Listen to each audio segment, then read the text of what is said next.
नमस्कार दोस्तों क्या आप जोड़ों के दर्द से परेशान हैं या फिर आप दिल की समस्या, तनाव, अवसाद या मोटापे से पीड़ित हैं? अगर ऐसा है तो आपको सभी स्वास्थ्य समस्याओं से निजात पाने के लिए चलने का प्रयास करना चाहिए, यानी कि वॉकिंग का प्रयास करना चाहिए। एक रिसर्च के अनुसार चलने से सभी पुरानी बीमारियों के जोखिम को कम करने में मदद मिलती है और वास्तव में अधिकांश हेल्थ प्रोफेशनल्स रनिंग के बजाय चलने की सलाह देते हैं, क्योंकि ये कम प्रभाव वाला व्यायाम है जो आपके दिल और जोड़ों के लिए अच्छा होता है। तो दोस्तों सबसे पहले तो हम ये जानेंगे कि चलने का सही तरीका क्या होता है। तो दोस्तों कुछ लोग कहते हैं कि तेज़ चलने से फ़ायदा होता है और यही इसके विपरीत कुछ लोग कहते हैं कि धीरे चलना ज़्यादा फ़ायदेमंद है। तो आपको बता दें कि तेज़ या धीमा ये आप पर निर्भर करता है। आप अपनी सेहत के हिसाब से चलने की गति निर्धारित कर सकते हैं, क्योंकि तेज़ और धीमे दोनों तरीके से चलने पर हमारे शरीर को फ़ायदा मिलता है। लेकिन आप रात के खाने के बाद टहल रहे हों तो धीरे धीरे ही टहलें। शाम की सैर से दिन भर की विभिन्न शारीरिक और मानसिक तनाव से कुछ देर के लिए आराम मिलता है और शाम को खाना खाने के बाद टहलने से अच्छी नींद भी आती है। और अब हम दोस्तों जानेंगे कि पैदल चलने के फ़ायदे क्या होते हैं। तो दोस्तों सबसे पहला फ़ायदा ये है कि ये दिल के स्वास्थ्य को बेहतर बनाता है। चलना यानी कि वॉकिंग आपके दिल के स्वास्थ्य को बेहतर बनाने में मदद करता है। आयरिश वैज्ञानिकों के अनुसार दिल और दिल के रोगों के जोखिम को कम करने के लिए वॉकिंग जो है ये व्यक्तियों और विशेषकर वयस्कों के लिए सबसे अच्छा व्यायाम होता है। अमेरिकन जेरियाट्रिक सोसाइटी के जर्नल में प्रकाशित एक और स्टडी में वैज्ञानिकों ने पुष्टि की है कि 65 वर्ष या उससे अधिक उम्र के पुरुष और महिलाएं जिन्होंने हर हफ्ते कम से कम 4 घंटे वॉकिंग की, उनमें दिल संबंधी रोगों के जोखिम कम थे। और इसीलिए सप्ताह में 4 घंटे चलना सुनिश्चित करें ताकि स्ट्रोक, हार्ट अटैक और अन्य दिल के रोग का खतरा कम किया जा सके। साथ ही साथ दोस्तों पैदल चलना वज़न कम करने के लिए भी फ़ायदेमंद है।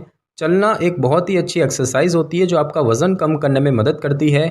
आप अपने शरीर से 70 से 75 कैलोरी को 4 किलोमीटर चलने से जला सकते हैं और इसीलिए अगर आप रोज़ाना कम से कम 2 किलोमीटर पैदल चलते हैं तो आप अपना वज़न कम कर सकते हैं। और इसीलिए अपनी कार की बजाय अपने आसपास की जगहों पर जाने के लिए वॉक करना एक अच्छा विचार हो सकता है। साथ ही साथ दोस्तों हाई ब्लड प्रेशर को कम करने के लिए भी ये लाभकारी है। पैदल चलना हाई ब्लड प्रेशर को कम करने में भी मदद कर सकता है। वकायामा मेडिकल कॉलेज जापान के शोधकर्ताओं ने हल्के हाई ब्लड प्रेशर वाले व्यक्तियों पर एक प्रयोग किया जहां पर 83 प्रतिभागी 12 सप्ताह के लिए प्रतिदिन 10,000 कदम चले। 12 सप्ताह के अंत में शोधकर्ताओं ने संबंधित व्यक्तियों के ब्लड प्रेशर में एक महत्वपूर्ण गिरावट देखी। यहाँ तक कि अगर आप प्रतिदिन 10,000 कदम पूरा करने में असमर्थ हैं तो आपको अपने ब्लड प्रेशर के स्तर को ठीक रखने के लिए हर दिन कम से कम 60 मिनट चलना चाहिए। साथ ही साथ दोस्तों पैदल चलना कैंसर के लिए भी लाभकारी है। प्रति वर्ष कैंसर से 10 लाख से अधिक लोगों की मौत होती है और इसका मुख्य कारण है एक गतिहीन जीवन शैली। गतिहीन जीवन शैली कैंसर के कई कारणों में से एक है। वैज्ञानिकों ने पाया है कि घूमना वजन घटाने में मदद कर सकता है, जिससे कि कैंसर का खतरा कम हो सकता है। इसके अलावा कीमोथेरेपी के साइड इफ़ेक्ट को कम करने के लिए पैदल चलना सहायक पाया गया है और पैदल चलने से स्तन कैंसर का खतरा भी कम हो सकता है। साथ ही साथ दोस्तों पैदल चलना रक्त परिसंचरण में भी सुधार करता है। आप मानो या ना मानो, लेकिन चलना वास्तव में आपकी बुद्धिमत्ता यानी कि इंटेलिजेंस में वृद्धि कर सकता है। घूमना ऑक्सीजन और ग्लूकोज की आवश्यक मात्रा को दिमाग में आपूर्ति करने में मदद करता है, जिससे कि दिमाग को बेहतर कार्य करने में मदद मिलती है और ये एलडीएल कोलेस्ट्रॉल के स्तर को भी कम करता है और इस प्रकार से ये स्ट्रोक के जोखिम को कम करता है। पैदल चलना रक्त परिसंचरण और दिमाग और सेल्युलर फंक्शन को बेहतर बनाने में मदद कर सकता है। साथ ही साथ दोस्तों ये डायबिटीज़ को रोकने के लिए भी फायदेमंद है। गतिहीन जीवन शैली ने सबसे आम रोगों में से जिस एक रोग को जन्म दिया है उसका नाम है डायबिटीज़। वैज्ञानिकों ने टाइप 2 डायबिटीज़ के इलाज के लिए प्रतिदिन 3,000 से 7,500 कदम चलने की सलाह दी है। हर दिन चलना रक्त शर्करा के स्तर को नियंत्रित करने में मदद कर सकता है, जो कि बदले में टाइप 2 डायबिटीज़ को रोकने में आपकी मदद कर सकता है। साथ ही साथ दोस्तों पैदल चलने से आपकी हड्डियां मजबूत रहती हैं। आपकी हड्डियां बढ़ती उम्र के साथ कमज़ोर होने लगती है, लेकिन अच्छी बात यह है कि अगर आप नियमित रूप से पैदल घूमना शुरू कर दें तो इससे आपकी हड्डियां मजबूत हो सकती है। ये लो इम्पैक्ट एक्सरसाइज आपको अस्थि घनत्व यानी कि बोन डेंसिटी के नुकसान से बचाती है, जिससे कि ऑस्टियोपोरोसिस, फ्रैक्चर और चोट के जोखिम कम हो जाते हैं। मजबूत और स्वस्थ हड्डियों से पोस्चर, सहन शक्ति और संतुलन को बेहतर बनाने में मदद मिलती है। पैदल चलने से गठिया को भी रोका जा सकता है और साथ ही साथ ये गठिया से जुड़े दर्द को कम कर सकता है। साथ ही साथ दोस्तों पैदल चलना आपकी मांसपेशियों के लिए फ़ायदेमंद होता है। हड्डियों की तरह आपको बढ़ती उम्र के साथ साथ मांसपेशियों के नुकसान का भी अनुभव हो सकता है और यहाँ भी पैदल चलना आपकी मांसपेशियों को मजबूत बनाने, टोन करने और मांसपेशियों को किसी भी प्रकार के नुकसान से बचाने के लिए आपकी मदद कर सकता है। नियमित रूप से चलना आपके पैर और पीठ की मांसपेशियों को मजबूत कर सकता है। साथ ही साथ दोस्तों, पैदल चलना आपके पाचन में सुधार करता है। अनुचित पाचन जठरांत्र संबंधी असुविधा, सूजन, कब्ज, दस्त और यहाँ तक कि बृहदांत्र कैंसर यानी कि कॉलन कैंसर का कारण भी हो सकता है और इसीलिए ये बहुत महत्वपूर्ण है कि आप अपने पाचन तंत्र को स्वस्थ रखें। अच्छी भोजन की आदतें और पीने के पानी के अलावा आपको पाचन सुधारने के लिए पैदल भी चलना चाहिए। भोजन के बाद कुछ देर पैदल चलना बहुत ही अच्छा माना जाता है और ये वज़न कम करने में आपकी सहायता करता है और आपके पाचन तंत्र को स्वस्थ रखने में मदद करता है। साथ ही साथ दोस्तों, ये आपके इम्यून सिस्टम को भी मजबूत करता है।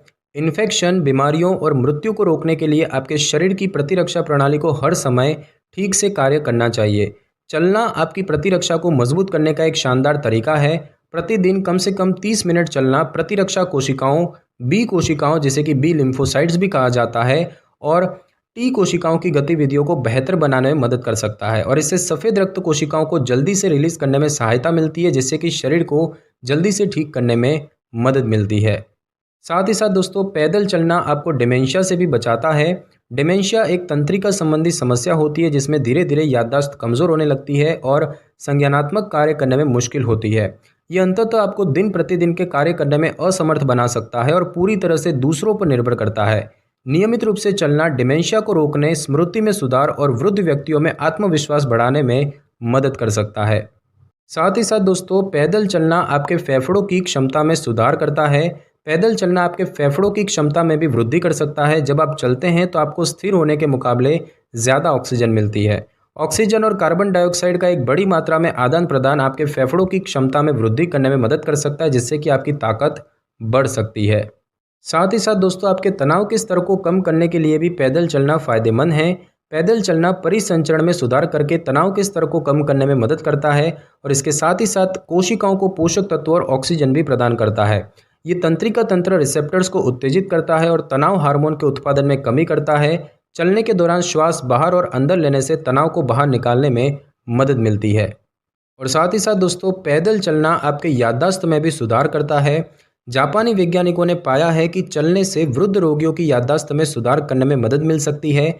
शारीरिक व्यायाम हिप्पोकैम्पस के आकार को बढ़ाने में मदद करता है, जबकि एक गतिहीन जीवन शैली हिप्पोकैम्पस को कम करती है, जिससे कि याददाश्त कमज़ोर हो जाती है। दोस्तों, हिप्पोकैम्पस एक जटिल तंत्रिका संरचना होती है, तो अपनी याददाश्त को बढ़ाने के लिए हर दिन पैदल चलें। तो दोस्तों, आज की इस वीडियो में बस इतना ही। अगर आपको मेरी ये वीडियो और जानकारी अच्छी लगी हो तो वीडियो को लाइक और शेयर कर दीजिए और कमेंट करना बिल्कुल भी ना भूलें। और अगर आप हमारे चैनल पे नए हैं तो चैनल को कर लें सब्सक्राइब और बेल आइकन के बटन को ज़रूर क्लिक कर लें, ताकि मेरी नई वीडियो की नोटिफिकेशन सबसे पहले आपको मिल सके। Thanks for your time.